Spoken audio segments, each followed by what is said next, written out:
My name is Amy Ching-Yan Lam. I'm an artist and writer, and I'm based in Toronto.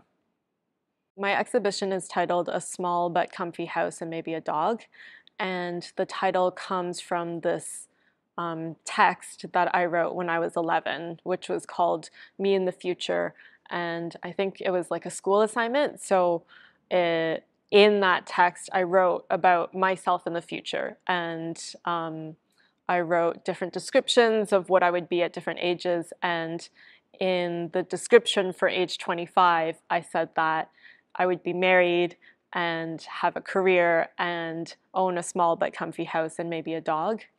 So in the show, I was really interested in thinking about that dream that I had as a child, or that kind of projection of myself into the future.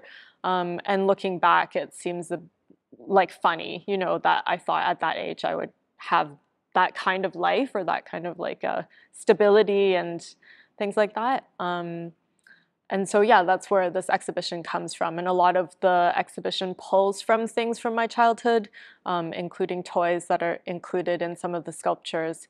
And all of that is also wrapped into the context of my family and this house that my parents lived in and that I grew up in and that they just moved out of. So I started working on this exhibition back in before the pandemic. I think I was first invited in like 2019 or something like that, a long time ago.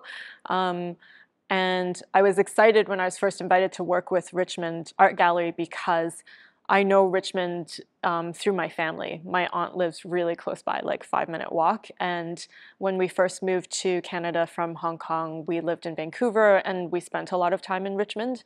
Um, and so yeah, it felt like a place that was exciting for me to think about. And then in one of the early visits to the gallery, what became very apparent is that the Richmond Art Gallery is part of the Richmond Cultural Center.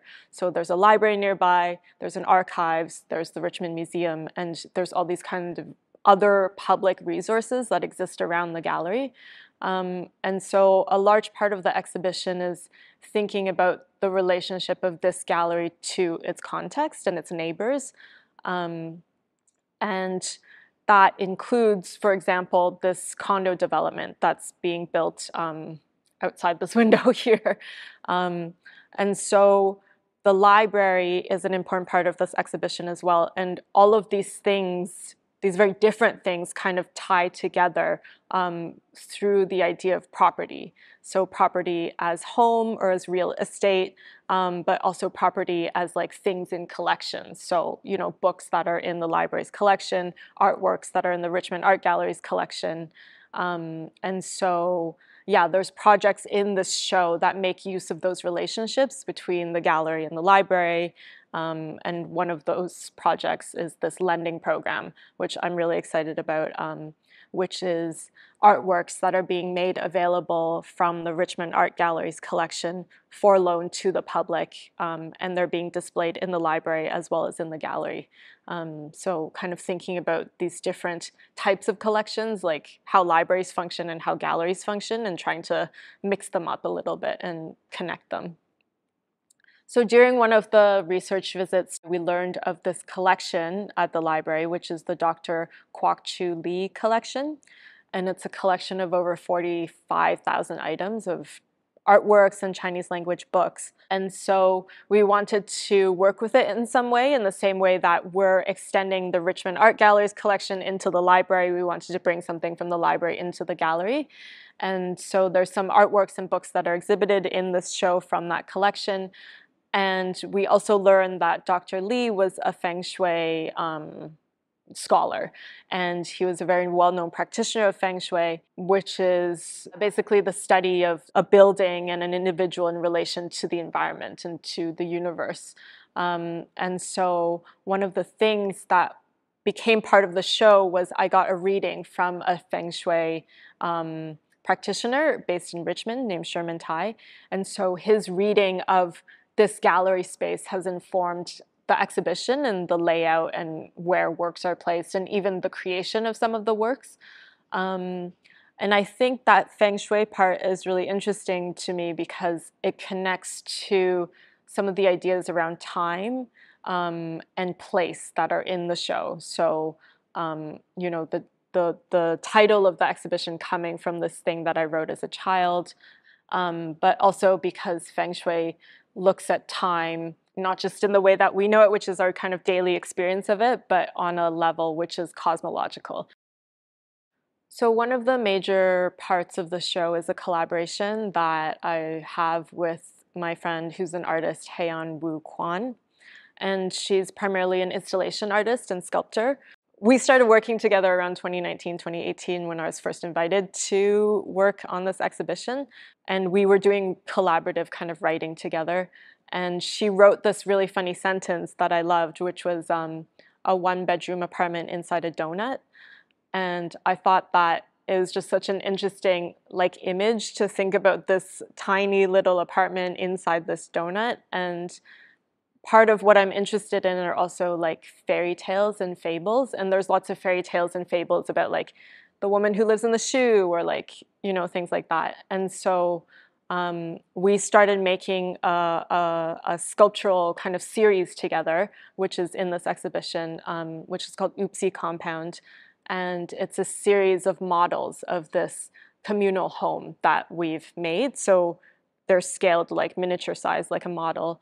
And everything kind of exists in this world where it's miniature and also fantasy. So there's a library inside a gourd or a series of gourds, and there's this like sleeping house that's on a flip-flop. Yeah, that was a collaboration that felt important to have in the show because I think, you know, a lot of the show is about housing and property, and a lot of the ways in which like the dominant culture thinks about housing is very individualized, and it's like, you know, you own an apartment or whatever, and I wanted to have something that was more collaborative or collective or had other people involved. And so that, yeah, our collaboration is a big part of the show. So the dog that's in the exhibition, the dog of the title is represented by a real life dog named Luti, who was a Pekingese dog who was basically stolen from China from the Summer Palace during one of the Opium Wars by the British. And she was brought back to England and gifted to Queen Victoria and renamed Luti. So there's works in the exhibition that look at the story of Luti and kind of reimagine it. There's an animation and there's also a book that I wrote, or a story about Luti. And the reason why I became really interested in Luti was because of the connection of her story to the Opium Wars and my, you know, where I grew up, Hong Kong, and how those histories are linked. And then also because I found it so interesting that her name was Luti, which when we think about the word looting or loot, you know, now it's like a very negative word that has all these connotations, and it's also racialized, and it, you know, you think about protests and things like that. But at that time in the 1800s, like late 1800s, it was a word that had come from India. It's actually based on a Hindi word. And it was a word that the British used at the time to connote an activity that was positive. Like when people described soldiers going looting, it was like a good thing. You know, it connoted adventure and daring and all of these things.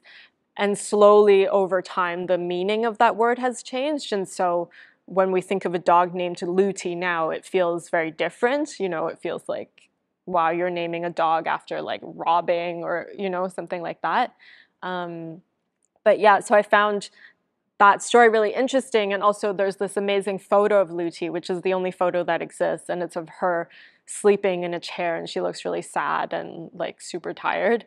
And so the book and the animation kind of pull from that picture of this dog looking really sad and lonely and like, you know, having been kidnapped to England, and tries to imagine what her life and potentially her afterlife might have been like. I think what I would like people who see the show to kind of experience is the things that I've shared kind of from my personal life, like about my childhood or about my family, how those relate to their own ideas of what constitutes like stability in a domestic sense or in a financial sense. And I hope what viewers can experience in the work is a sense of pleasure and play and experimentation as well.